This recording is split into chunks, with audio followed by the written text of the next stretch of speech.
नमस्कार दोस्तों। पार्किंसंस एक ऐसा डिजीज़, ब्रेन में होने वाला एक ऐसा डिजीज़ जो ब्रेन के न्यूरॉन्स को नष्ट कर देता है, जिससे कुछ केमिकल्स की कमी हो जाती है और हमारी बॉडी की जो मूवमेंट्स होती हैं या फिर हमारे जो हाथ होते हैं वो उनमें कंपी पैदा हो जाती है। वैसे तो ये बढ़ती उम्र की समस्या मानी जाती है, लेकिन इसका क्या कारण रहता है, क्योंकि सभी को तो नहीं होती है, कैसे इसे बचा जा सकता है, इस पर आज हम जानकारी हासिल करेंगे डॉक्टर अंकुश शर्मा जी से, जो कि जाने माने न्यूरोलॉजिस्ट हैं। सर, आपका हमारे प्रोग्राम में स्वागत है। नमस्ते मैम। नमस्ते सर। सर, क्या कारण है जिन हाथों को हमने पकड़कर चलना सीखा, आज उनको देखते हैं तो वो कांप रहे होते हैं? देखिए मैडम, इसको समझने के लिए हमें ये देखना है कि हमारी जो मूवमेंट्स है वो हमारे ब्रेन से कंट्रोल्ड हैं। ब्रेन में बड़े सारे हिस्से हैं जो हमारी मूवमेंट की कोऑर्डिनेशन करते हैं। उसमें एक हिस्सा है जिसको बेसल गैंग्लियन बोलते हैं हम लोग। वहाँ से केमिकल निकलता है डोपामीन के नाम से। जब ये एरिया ख़राब होने शुरू हो जाता है, कारण कुछ भी हो सकता है, जब एरिया ख़राब होता है वहाँ से डोपामीन कम निकलता है तो ये कोऑर्डिनेशन में डिफ़िकल्टी आने स्टार्ट हो जाती है। तो जब आप देखोगे इन पेशेंट्स को हाथों में कंपन, कोई भी ग्लास पकड़ने जाएंगे या हाथ सीधे रखेंगे तो उसमें कंपकवाहट होगी, रेस्टिंग में ज़्यादा होती है, स्लो हो जाएंगे, नॉर्मली मूवमेंट स्लो हो जाएंगी। आप जो कपड़ा 1 मिनट में चेंज करते थे अब उसको 5 मिनट लग रहे हैं। आपके फेस के एक्सप्रेशंस कम हो जाएंगे, तो मूवमेंट्स उसकी भी कम हो जाएंगी।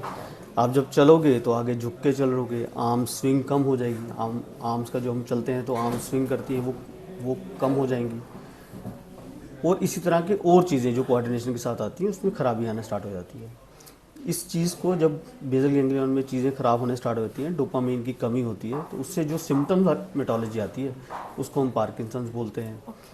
कारण जो आप सर, लक्षण जब आपके पास लोग पेशेंट्स लेके आते हैं, क्या ऐसे माइल्ड या एक्सट्रीम लक्षण लेके आते हैं कि आप समझ जाते हैं कि व्यक्ति जो है वो पार्किंसंस के डिजीज़ में आ चुका है? हाँ, पार्किंसंस बेसिकली ही जो है वो क्लिनिकल डायग्नोसिस है, यानी कि हम पेशेंट्स की बात सुन के उसके क्या सिम्टम्स हैं और उनका एग्जामिनेशन करके हम लेबलिंग करते हैं कि पार्किंसंस, क्योंकि उसमें कार्डिनल सिम्टम्स होते हैं कि आपको रेस्टिंग ट्रेमर्स होंगी, स्लोनेस हो जाएगी, चलने में दिक्कत होगी, वो है। पार्किंसन एक ब्रॉड टर्म है, उसके अंदर फिर डिफरेंट पार्किंसोनियन डिसऑर्डर्स आते हैं। डिसऑर्डर्स आते हैं। सर, कारण की अगर बात की जाए, कारण क्या रहता है? मोटा मोटा इसमें ना 2 तरीके से कारण बांटे गए हैं। एक तो जिसको हम इडियोपैथिक अपनी साइंस में बोलते हैं, इडियोपैथिक पार्किंसंस डिसऑर्डर, ये ज़्यादातर यही पाया जाता है। मेजर चंक जो पार्किंसोनिज्म का है वो इडियोपैथिक है। इडियोपैथिक का मतलब है कि साइंस के पास अभी टूल नहीं है ऐसे जिसमें हम डायरेक्टली बता सकें कि ये इस कारण से है। हमें ये पता है कि ये चीज़ ख़राब हो रही है, डोपामीन कम बन रहा है उसकी वजह से है, लेकिन ये नहीं पता है कि डोपामीन क्यों इन दिमागों में, इन लोगों के दिमागों में ही डोपामीन कम बन रहा है, या क्यों ये स्पेसिफिकली यही वाले न्यूरॉन्स ख़राब हो रहे हैं, उसका कारण नहीं पता। फिर कुछ ऐसे डिसऑर्डर्स हैं जिसमें हमें पता है, जैसे कि जेनेटिक पार्किंसंस डिसऑर्डर है जो कि ज़्यादातर 45 ईयर से पहले आता है।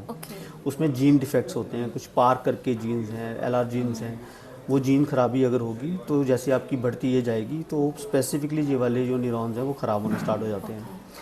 फिर कुछ केमिकल्स हैं जो इंडस्ट्रीज़ में काम करने से, वो केमिकल स्पेसिफिकली टॉक्सिन हैं टूवर्ड्स बेसल गैंग्लियन, तो उनकी वजह से हो सकता है। फिर एक वास्कुलर पार्किंसंस है जो बड़ा कॉमनली जम्मू में भी देखा जाता है, जैसे स्ट्रोक्स हो गए, और उसमें बेसल गैंग्लियन एरिया में आपके स्ट्रोक्स हो जाते हैं छोटे छोटे, तो उससे भी क्योंकि वहाँ का स्ट्रक्चर ही डैमेज हो गया। कोई एक पिन पॉइंट कारण नहीं कर सकते हम कि ये किस कारण से हुआ? हाँ, ये कोई एक सिंगल कारण नहीं है। और अगर ओल्ड एज की बात करें, बढ़ती उम्र की समस्या, जैसे आपने पहले कहा कि होती है, लेकिन उम्र तो सबकी बढ़ती है, लेकिन कुछ लोग ही प्रोन होते हैं जिसका कारण ढूंढने पड़ते हैं। सर, इलाज की अगर बात की जाए तो दवाइयों की भूमिका क्या है इसमें दवाइयों की भूमिका बहुत ज़्यादा है, क्योंकि अब हमें साइंस को पता है कि ये डोपामीन की कमी की वजह से है। तो सिंपल साधारण आंसर है कि आप बाहर से डोपामीन दे दीजिए। तो आजकल ये डोपामीन मिलते हैं, टैबलेट फॉर्म में मिलते हैं, इनके साथ एक केमिकल और जोड़ा जाता है कि ये ब्रेन तक पहुंच पाएँ।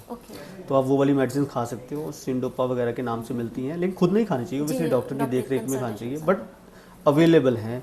इसका इलाज ये है कि आप जब तक ये मेडिसिन खाते रहेंगे बाहर, जब तक डोपामीन आपके ब्रेन के उस हिस्सों तक पहुंचता रहेगा, सिम्टम्स जो होंगे वो थोड़े से ठहरे रहेंगे, लेकिन ये ट्रीटेबल है। ट्रीटेबल का मतलब कि जब तक आप मेडिसिन खाते रहेंगे, प्रॉपरली डॉक्टर की निगरानी में रहेंगे, तो सिम्टम्स ठीक रहेंगे या बड़ी हद तक कंट्रोल रहेंगे। बस जैसे ही आप मेडिसिन बंद करोगे फिर से सिम्टम्स वापस आ जाएंगे। ये एक प्रोग्रेसिव बीमारी है, ये रुकती नहीं है, मतलब चलती रहती है अपने से। दवाइयों के साथ इसे कंट्रोल में रखा जा सकता है। बिल्कुल। तो सर कहीं ना कहीं जीवन में बदलाव आ जाता है जब ये बीमारी अगर प्रोग्रेसिव है, तो सर अगर फैमिली हिस्ट्री है तो क्या इसे प्रिवेंट किया जा सकता है? प्रिवेंशन तो कुछ नहीं है मैम। Okay. प्रिवेंशन तो अगर फैमिलियल है तो इसका मतलब है ज़्यादातर ये जेनेटिक होगा। Okay. तो जीन्स आप अपनी चेंज नहीं कर सकते हो, जो आप लेके आए हो वही जीन्स हैं। तो आज की डेट में इन जीन्स को कंट्रोल करने के लिए या इनको ठीक करने के लिए कोई भी समाधान अभी साइंस के पास नहीं है, खासकर पार्किंसन, जो यंग एज पार्किंसन है, जेनेटिक डिसऑर्डर्स हैं उनके लिए। बाकी प्रिवेंशन तो सेम रहता है सभी डिसऑर्डर्स के लिए जो न्यूरो डिजेनरेटिव हैं। आप अच्छा खाइए, एक्सरसाइज करिए, अपने दिमाग को 24 घंटे कुछ ना कुछ काम करवाते रहिए, बिजी रखें अपने आप को, यूज इट लूज इट का कहा जाता है, कंसेप्ट जो है वो सही है जी। तो कहीं ना कहीं जो एक लेजीपन रहता है तो वो नुकसान करता है हमारे सेल्स को और स्लो कर देता है।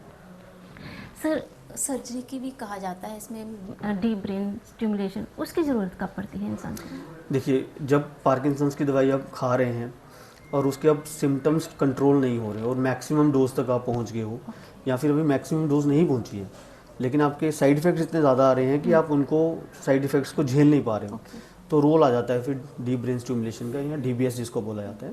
प्रेवलेंट है इंडिया में, कॉमनली अब किया जाता है, 2006-07 से ही अवेलेबल है इंडिया में। तो इसमें क्या रहता है कि जैसे पेसमेकर डलता है वैसे इसको ब्रेन का पेसमेकर मान लीजिए, उसकी डिबिया यहाँ पड़ जाती है, उसकी वायर जो होती है वो टनल करके ब्रेन के अंदर न्यूक्लियस होते हैं वहाँ पर डाल देते हैं। तो ये वो वहाँ स्टिमुलेट करता है, सेम प्रोसेस करता है कि डोपामिन को रिलीज करने में मदद करता है। तो उससे क्या होता है कि डोज ऑफ डोपामिन कम हो जाती है, बंद नहीं होती, डोज ऑफ डोपामिन हाँ जी कम हो जाती है, क्योंकि डोज डिपेंडेंट साइड इफेक्ट्स होते हैं। तो आपकी डोज कम होगी तो साइड इफेक्ट्स कम होंगे। तो जो चीज़ पहले फॉर एग्जांपल 1000 डोज के ऊपर भी कंट्रोल नहीं हो रही थी, अब वो 200 पे कंट्रोल हो जाएगी। 200 के जो साइड इफेक्ट्स होंगे वो कम होंगे, तो और लंबे समय तक जो बीमारी है कंट्रोल में रह सकती है। हमारे जम्मू में ये सर्जरी हो सकती है?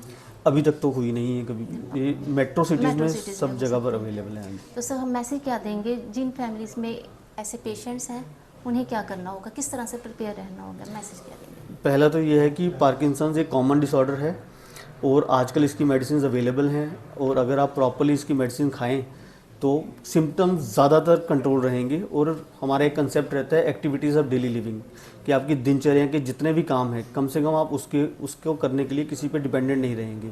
तो फॉर एग्जांपल किसी की उम्र 70 है, 80 है, पार्किंसंस की मेडिसिन प्रॉपर्ली ले रहा है, उसके सिम्टम्स कंट्रोल हैं, तो वो किसी पे डिपेंडेंट नहीं रहेगा, वो अपना काम करता रहेगा, जैसे स्वस्थ जीवन जी रहा है वैसे जीता रहेगा, बस सिर्फ मेडिसिन डेली खानी पड़ेगी। तो बेस्ट ऑप्शन है कि अगर आपको कोई भी सिम्टम ऐसे लगते हैं, हाथ की कंपन, चलने में दिक्कत आना, फेशियल एक्सप्रेशन कम होना, अपने डॉक्टर से मिलिए, पता करिए कि ये पार्किंसंस ही है कि कुछ और है, जो भी है उसका इलाज करवाइए। जी डॉक्टर साहब, आपने कीमती समय हमारे साथ शेयर किया और महत्वपूर्ण जानकारी दी, आपका बहुत बहुत शुक्रिया। Thank you. तो दोस्तों, डॉक्टर साहब हमें बता रहे थे कि वैसे ये बढ़ती उम्र की समस्या है, यंग उम्र में भी हो सकती है, लेकिन अगर किसी को ऐसे सिम्टम्स आते हैं तो इलाज एक महत्वपूर्ण विषय हो सकता है। इस प्रोग्राम में इतना ही, अगले अंक में फिर हाजिर होंगे।